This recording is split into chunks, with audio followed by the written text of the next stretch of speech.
के साथ।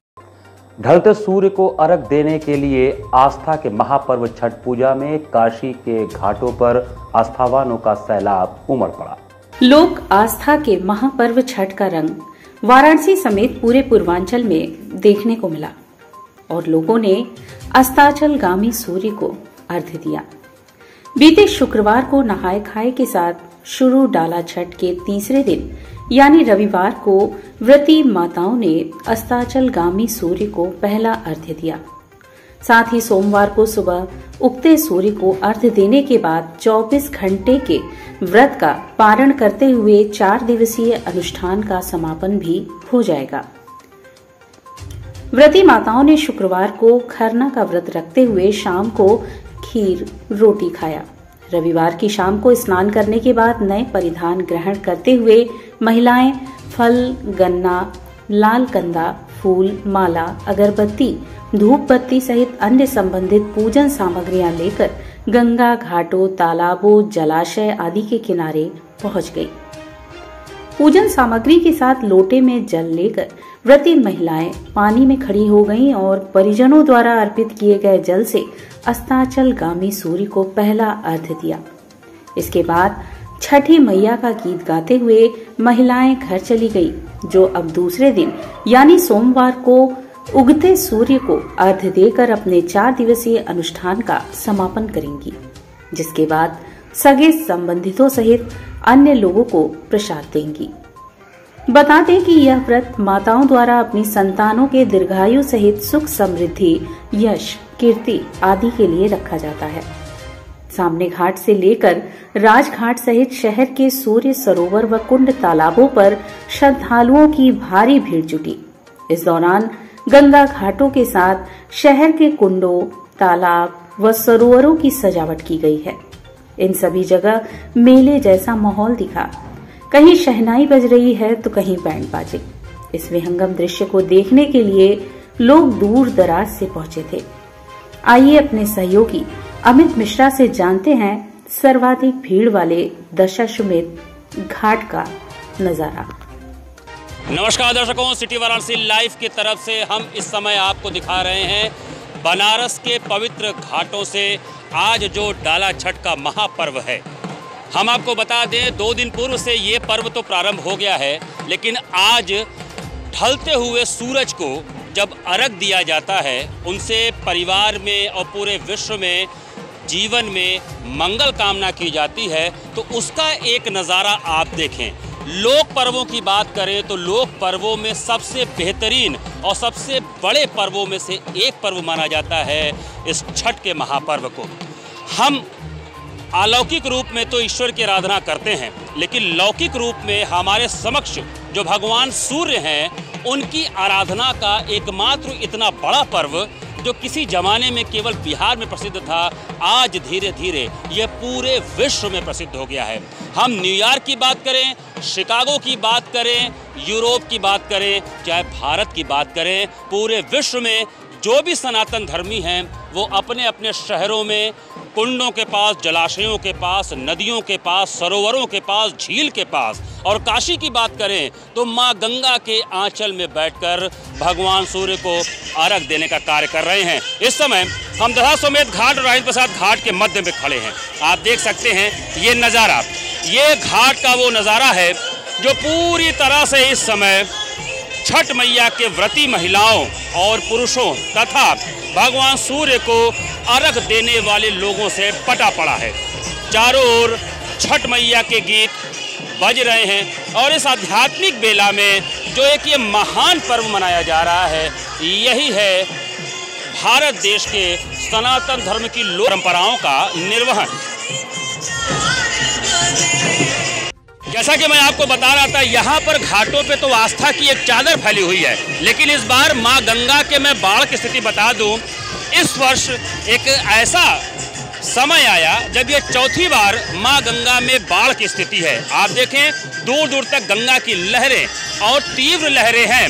इसीलिए जल पुलिस और शासन प्रशासन ने जितने भी नौकाओं का संचालन हो रहा है उसमें लाइफ जैकेट और उसमें जल पुलिस के लोग जरूर तैनात किए हुए हैं। ये पूरा बाढ़ का दृश्य है और बाढ़ के दृश्य के बीच में ये घाटों पर किनारे सुरक्षा प्रबंधों के साथ इस अलौकिक महापर्व को मनाया जा रहा है। आप इस समय देख रहे हैं कि जो जल पुलिस के सुरक्षा कर्मी हैं वो तैनात हैं नावों पर लाइफ जैकेट लेके, साथ ही ट्यूब्स को लेके, ताकि अगर किसी तरह की कोई अप्रिय घटना घटने की बात हो तो वो तुरंत उन डूबते लोगों को बचा सकें, ताकि किसी भी तरह से इस महापर्व के रंग में कोई खलल न पड़े।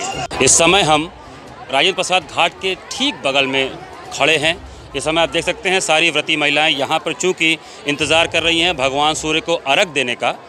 ये अर्घ वो लोग कहीं और आगे जाके देती हैं माँ गंगा के पास, लेकिन जो नज़ारा है इस समय आप देख सकते हैं घाटों पे बाढ़ के बाद की जो स्थिति है, जो सिल्ट जमा है, ये कहीं न कहीं इन लोग के इस पूजा में बाधा थोड़ा बहुत उत्पन्न कर रहा है, क्योंकि ये सिल्ट पे चलने लायक नहीं है। जो गंदगी, जो मिट्टी का अंबार लगा हुआ है बाढ़ के बाद का, वो स्थिति यहाँ पर है।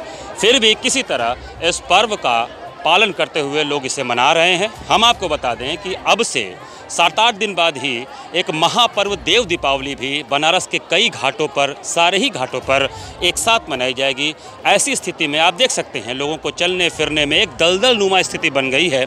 ये कहीं न कहीं प्रशासन के लिए एक सिरदर्द है, क्योंकि कुछ ही दिन बाद जो देव दीपावली आएगा उस समय इन घाटों पर जो दीपोत्सव होता है, उस दीपोत्सव को सुचारू रूप से संपन्न कराना एक चुनौती होगा। हम आपको ये नज़ारा अपने कैमरे के माध्यम से दिखा रहे हैं, जिसमें आप देख सकते हैं किस तरह से लोग इन सिल्टों पे चलकर इस पर्व को मना रहे हैं। आज छठ का पर्व है, अभी शाम का अर्घ है और कल प्रातःकाल फिर सुबह का अर्घ दिया जाएगा। लोग किसी तरह से बचते बचाते यहाँ से निकल रहे हैं। आप देख सकते हैं कि चलने की स्थिति काफ़ी दूभर है, उतने में भी लोग निकल रहे हैं, क्योंकि पर्व है और ये आस्था का सबसे बड़ा पर्व है, क्योंकि इसमें लौकिक भगवान सूर्य की आराधना होती है, छठ मैया की पूजा होती है। इस पूजा को कहीं न कहीं सुचारू रूप से संपन्न कराना एक आस्था का महान कार्य होता है और उसको यहाँ पर लोग कर रहे हैं। दर्शकों, ये छठ का जो महापर्व है इसमें छोटे छोटे बच्चे भी अपने माता पिता के साथ आए हैं। इस समय आप देख सकते हैं एक छोटा बच्चा यहाँ पे है। मैं प्रदीप मिश्रा। प्रदीप जी, ये जो छठ का पूजा है जो चल रहा है, आप यहाँ पे आए हैं, कैसा लग रहा है? बहुत अच्छा लग रहा है। आध्यात्मिक ऊर्जा का संचार हो रहा है। एकदम एकदम एकदम भरपूर हो रहा है जी। अपना परिचय दीजिए। हम रश्मि मिश्रा। अच्छा, आप कहाँ से हैं? आप उत्तर प्रदेश से या बिहार से? बिहार से हैं। अच्छा, तो बिहार का तो बहुत बड़ा पर्व है और यहाँ पे अब यहाँ बहुत मनाया जा रहा है, कैसा लग रहा है? बहुत ही अच्छा लग रहा है, लेकिन बिहार में भी बहुत अच्छा लगता है। हाँ। बिहार का बारे में क्या बताएं, मतलब बहुत सारा उत्साही अंदर होता है। देख, इसमें क्या क्या होता है, कुछ थोड़ा उसको डिटेल बता सकती हैं? इसमें औरत लोग 3 दिन का पर्व सहती हैं और ये बहुत कठिन पर्व है, जिसमें औरत लोग बहुत अच्छे से धर्म को निभाती हैं और बहुत सारी चीज़ें हैं। और आज से जो अर्घ दिया जाएगा, इसमें व्रत जो होता है कब से शुरू होता है? ये व्रत कल से ही शुरू हो जाता है। एक नहाका होता है, फिर खरना होता है, फिर आज संज का रख है, कल सुबह का रख है, उसके बाद ये पर्व खत्म हो जाती है। तो दर्शकों, आप देख सकते हैं कि कठिनतम व्रतों की बात करें, कठिनतम पर्वों की बात करें तो जो छठ पर्व है जो 4 दिवसीय होता है, लेकिन इसमें जो व्रत होता है वो 3 दिनों का होता है। आज सूर्य को अर्घ जो लोग दे रही हैं, जो महिलाएं जिनको आपने देखा होगा कि उन्होंने एक सिंदूर विशेष रूप से लगा रखा है, वो व्रत पे रहती हैं और कल सुबह जब प्रातःकाल उगते हुए सूर्य को वो अर्घ दे देंगी, उसके पश्चात ही वो कुछ खाएंगी या पारण करेंगी। तो भगवान सूर्य को पूजित करने का इतना बड़ा जो महापर्व है, जो बिहार से शुरू हुआ था, आज पूरे विश्व का एक महापर्व बन गया है। दर्शकों, हम चाहे जितने भी आधुनिक हो जाएं, लेकिन हमारे जो लोक पर्व हैं, जो त्यौहार हैं, जो व्रत के त्यौहार हैं, उसमें हम कहीं से भी पीछे नहीं हटते। मैं बार बार ये कह रहा हूँ कि एक छोटे से राज्य बिहार से शुरू हुआ था ये छठ पर्व, आज पूरे विश्व में मनाया जा रहा है। चाहे हम अमेरिका की बात करें, लंदन की बात करें, यूरोप की बात करें, भारत देश की बात करें या आसपास के और देशों की बात करें, आप देख सकते हैं यहाँ पे कुछ लोग हैं जो कि आज इस पर्व पे अपने अपने प्रोफेशन में कहीं ना कहीं जुड़े ही होंगे, लेकिन आज इस पर्व के लिए काशी पहुँचे हैं और काशी में माँ गंगा के किनारे खड़े होकर इस महापर्व को मना रहे हैं। हम उनसे बात भी करना चाहेंगे, उनका परिचय भी लेना चाहेंगे। अपना परिचय दीजिए। जी, मैं डॉक्टर मनोज कुमार गुप्ता, डॉक्टर साहब, ये जो लोक पर्व हैं, इन पर्वों का क्या महत्व है? और आप चूँकि डॉक्टर हैं, आपने बताया, उसके बावजूद आप अपने पूरे वेशभूषा में, मैं आपकी वेशभूषा एक बार दिखाना चाहता हूँ, आप पारंपरिक धोती में हैं और महाकाल का आपने ये पहना हुआ है। धोती कुर्ता हमारे देश का एक बहुत ही परिधान है। तो ऐसे में लोक पर्वों का क्या महत्व है? ये ऐसा सुंदर पर्व है, इसमें इतना सौहार्द और प्रेम और भक्ति रहता है कि जो लोग द्वेष भी रखते हैं उसको ही भुला के प्रेम से सपोर्ट करके और खुशी से पूरा जो है समाज में मिलकर मनाते हैं। परिवार ही नहीं, गांव घर शहर सब एक रंग में रंग जाते हैं, है ना। किसी को किसी से कोई शिकायत नहीं रहता, उसको भी दूर कर देते। किसी तरह का लड़ाई झगड़ा किसी से कोई नहीं रहता है इसमें, किसी को समझौता करने, सब अपने अपने समझते हैं, किसी को समझाने की जरूरत नहीं पड़ता है। जो आते हैं अपना प्रेम और हृदय से आते हैं। बाकी इसके सिवा जितना भी पर्व मनाते हैं उसमें कुछ तरह के अलग किस्म का लोग समस्या खड़ा करते हैं, उसमें भीड़ का दिक्कत होता है। यहाँ भीड़ भी लोग अपने संभालते हैं, इसी में किसी को संभालने का जरूरत नहीं। मतलब ये जनता का ही त्यौहार है, ये सौहार्द सभी जनता के लिए पर्व है। अब बिहार का बहुत महत्वपूर्ण परिवार है। डॉक्टर साहब, आपने अपने पूरे परिवार के साथ आए, मैं देख रहा हूँ छोटे छोटे बच्चे भी हैं, गोद में भी बच्चा आया हुआ है। अपने देश के संस्कारों को समझाना हो तो ऐसे पर्व ज़्यादा महत्वपूर्ण है, क्योंकि छोटे बच्चे जब छोटी उम्र से आते हैं तो उनके अंदर संस्कार की नींव पड़ती है। बिल्कुल संस्कार होता है और बहुत ये लोग जो है कि सात्विक विचार के हो जाते हैं और बहुत शांति प्रिय ढंग से लोग जो है कि चाहते इस पर्व को मनाते रहें। जी, मैं आपसे भी बात करना चाहूँगा, अपना परिचय दें। मैं रविराज कुमार। रविराज जी, क्या करते हैं आप?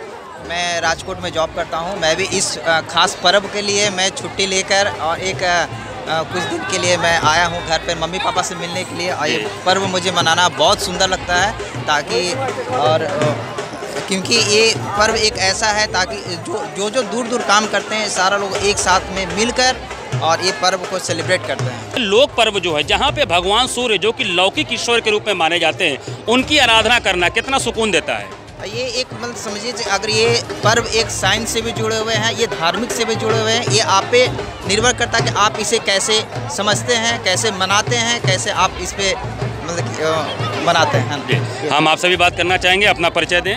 मेरा नाम रतन कुमार हुआ, मैं टैक्स कंसल्टेंट हूँ। जी जी।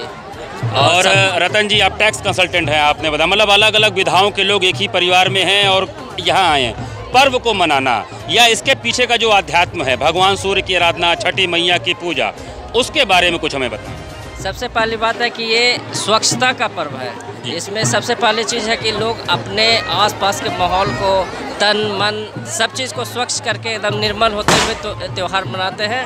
और इसमें अपना वेशभूषा और जो समझिए कि धार्मिक जो भावना है, इसमें बहुत गहराई से जुड़ा हुआ है। इसमें समझिए कि हम लोग जिस शुद्धता से तन मन से इस पर्व को मनाते हैं और साक्षात सूर्य नारायण का जो और भी पूजा होता है, जिसमें साक्षात जो भगवान जो दर्शन होते हैं, एक सूर्य नारायण ही ऐसा है जो कि बिल्कुल साक्षात रूप में दर्शन दे सकते हैं। और उस त्यौहार में समझिए कि इसमें जो आपका माता जल का जो गंगा माता से संबंधित है आपका छठ पर्व, जिसमें लोग नदियों में आते हैं और छठ पर्व मनाते हैं, अपने आसपास के माहौल को स्वच्छ करते हैं और साफ़ सुथरे से बिल्कुल एकदम सफाई के साथ मनाते हैं, कि जिसमें लोग अपने मन का भी मैल को धोते हुए और एकदम बिल्कुल परिवार के साथ मनाते हैं। इसमें सबसे पहली चीज़ है कि अपने सभी परिवारों से मिलने जुलने का मौका मिलता है। अपने जैसे आज के आधुनिक दौर में से देखा गया कि लोग एक दूसरे से दूर होते चले जा रहे हैं। लोग समझिए मोबाइल में ही इंगेज रहते हैं। परिवार से मिलने का एक बहुत बढ़िया एक मौका होता है ये छठ पर्व,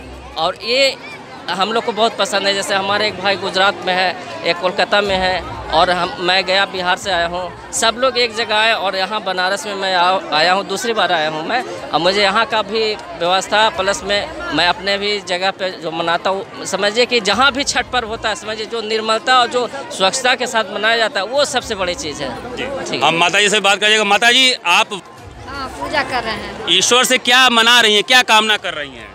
ईश्वर से कामना मना रहे हैं कि मेरा परिवार सब सुखी रहे, सब कोई अच्छा रहे, मेरा परिवार सब कोई बढ़िया से रहे, यही भगवान से प्रार्थना करते हैं। मेरा 5 बेटा है, 2 बेटी है, सब यही सब प्रार्थना करते रहते हैं सबको कि सब खुशी से रहे। तो आप देख सकते हैं जो परिवार की बुजुर्ग महिला हैं, जिनका परम कर्तव्य होता है अपने परिवार के सुख और मंगल की कामना करना, वो अपने बेटों के साथ यहाँ पर आई हुई हैं और यहाँ पर इस व्रत को कर रहे हैं। हमारे साथ और भी सज्जन हैं, हमसे बात करना चाहेंगे। अपना परिचय दें।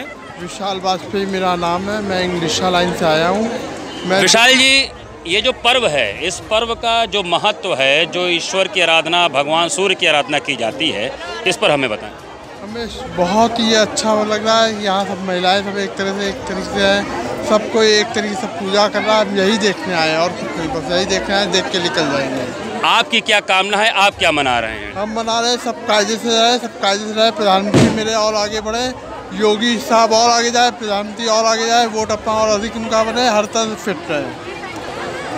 कई लोगों की अलग अलग कामनाएं हैं। कुछ लोगों की कामनाएं अपने परिवार और देश और पूरे विश्व के समृद्धि का है, तो कुछ लोग अपने लोकप्रिय प्रधानमंत्री और लोकप्रिय मुख्यमंत्री के भी स्वस्थ रहने की, दीर्घायु रहने की और उनके बार बार जीतने की कामना कर रहे हैं। ईश्वर दानी है, वो सबकी कामनाओं को स्वीकार करता है और इस महापर्व में भगवान सूर्य को अर्घ देते समय जो भी कामनाएं की जाती हैं, वो हमारे जीवन में सुख और समृद्धि लाती हैं।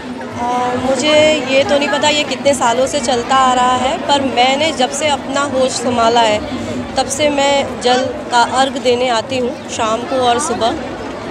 पहले मम्मी पापा के साथ आती थी, अभी अकेले आती हूँ। लेकिन आपके पति नहीं आते हैं? आते हैं। अच्छा, कितने वर्षों से आप, मतलब 30-35 वर्षों से आप अर्घ दे रही होंगी? 30 हाँ जी, हाँ जी, हाँ जी। कैसा अनुभव होता है, कैसी अनुभूति होती है? मुझे बहुत अच्छा लगता है और मैं कोशिश करती हूँ कि घंटे 1.5 घंटे गंगा जी में खड़े रहूँ। जैसे पूजा के समय औरतें खड़ी रहती हैं और उसके बाद मैं अर्घ दूँ और बहुत ही सुखद अनुभव होता है ये।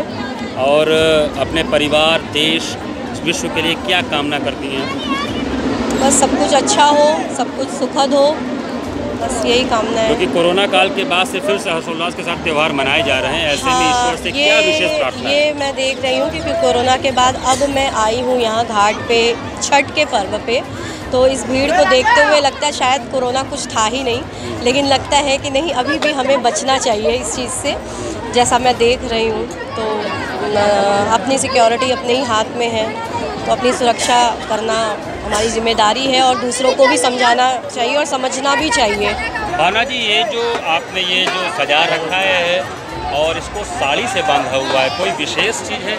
हाँ, ये मतलब मन्नत जब पूरी हो जाती है, हमारे भाई को लड़का नहीं हो रहा था। अच्छा। तो माँ ने डबल कोसी माना था, तो इसके लिए हमारे लिए माँ और बेट दोनों लोग साथ में पूजा करो। अरे वाह, मतलब माँ और बहू दोनों लोग व्रत में हैं। हाँ। तो ऐसे में क्या इसके ऊपर वो साड़ी बांधा जाता है? हाँ, ये मतलब मन्नत जो पूरा हो जाने पे छठ माँ को अपनी साड़ी, मतलब हर देवी देवता को जैसे चढ़ता है इस तरीके से इसको भी चढ़ाया जाता है। ये पर्व कब से आप लोग कर रही है? ये मतलब 46 साल से हमारे घर मनाया जा रहा है। तो आप लोग आती हैं यहाँ गंगा किनारे बैठ के भगवान की पूजा, भगवान सूर्य की पूजा, छठी मैया की पूजा करती हैं, क्या कामना होती है, कैसा लगता है? बस इनकी महिमा अपार है, जो हमारी मतलब माता जी और भाइयों का जो मन्नत पूरा होता है उसी हिसाब से परंपरा चली आती है हमारे घर में, और हर वर्ष उसी उल्लास से मनाया जाता है। बस यही है कि जो अगर आगे आने वाले दिन में क्या होगा क्या नहीं ये तो नहीं मालूम, लेकिन अब तक जो छठी मैया हम लोगों का सुनी है वो पूरा हुआ है। बीच में 2 वर्ष कोरोना काल था, उसमें बहुत सी हताशाएं थी, निराशाएं थी। उसके बाद फिर से सारे पर्व, सारे त्यौहार हर्षोल्लास से मनाए जा रहे हैं, उसके लिए क्या कहना चाहेंगे? उसके लिए यही कि जो मान लीजिए देवी देवताओं की शक्ति थी जिस अंदाज से, उसके हिसाब से अपना जो भी देवी देवता शक्ति चली आ रही है अपनी परंपरा नहीं, तो उसको मनाया जा रहा है। हम छठ पूजा करने जा रहे हैं। ये लेके आप किधर जाएंगी? अपने घर कोसी भरेंगे जी, आंगन में। तो व्रत है? हाँ। और ये व्रत कब टूटेगा? कल सुबह। क्या ईश्वर से कामना और कैसा लग रहा है? अपने परिवार को खुशी, आनंद, सब बाल बच्चा परिवार आनंद में रहे, इसी के लिए विनती करते हैं। तो परिवार में कितने लोग व्रत हैं? हम, केवल हम, और बाकी लोग आपकी सहायता में लगे। हाँ।